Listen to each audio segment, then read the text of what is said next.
PMN news, देश की आवाज। মঙ্গলের ভোর রাতে বিধ্বংসী অগ্নিকাণ্ডে পুড়ে যায় বিরাটের যদুবাবুর বাজার, যা উত্তর দমদম পুরসভার বাজার হিসেবে খ্যাত। নববর্ষের দিনে সেই পুড়ে যাওয়া বাজারে আসেন সিপিআইএম নেত্রী মীনাক্ষী মুখার্জি। তার সাথে ছিলেন জেলা সম্পাদক পলাশ দাস সহ সিপিআইএম নেতৃত্ব। এদিন বাজারের দোকানদারদের সঙ্গে কথা বলেন মীনাক্ষী মুখার্জি।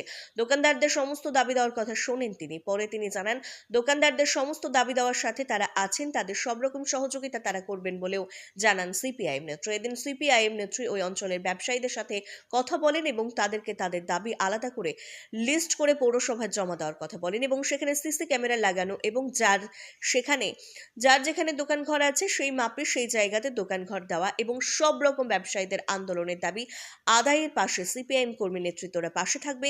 এই পুড়ে যাওয়া দোকানের মালিকদের পাশে থাকার প্রতিশ্রুতি দেয় এবং তারা যে কয়দিন দোকান পরিচালনা করতে পারছেন না সেই কয়দিন তাদের পুনর্বাসনের ব্যবস্থা করতে হবে এবং কোনোভাবেই বহুতল নির্মাণ বা মার্কেট কমপ্লেক্স করা যাবে না। এই সমস্ত ব্যবসায়ীদের স্বার্থ রক্ষা করেই কাজ করতে হবে বলে জানান সিপিআইএম নেত্রী।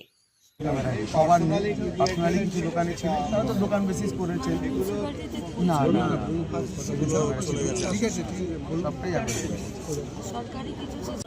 যাদের এখানে দোকান নেই তাদের কি, তারা এই এক মাসটা কি করবে?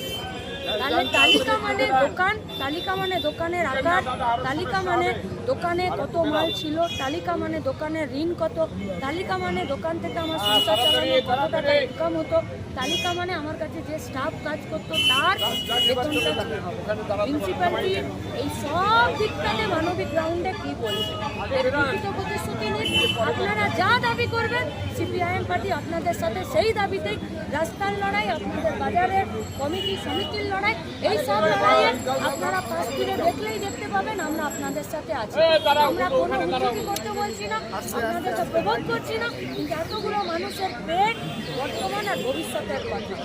जनहित से जुड़ी खबरों के लिए पीएमएन न्यूज को लाइक करें, शेयर करें और चैनल को सब्सक्राइब जरूर करें।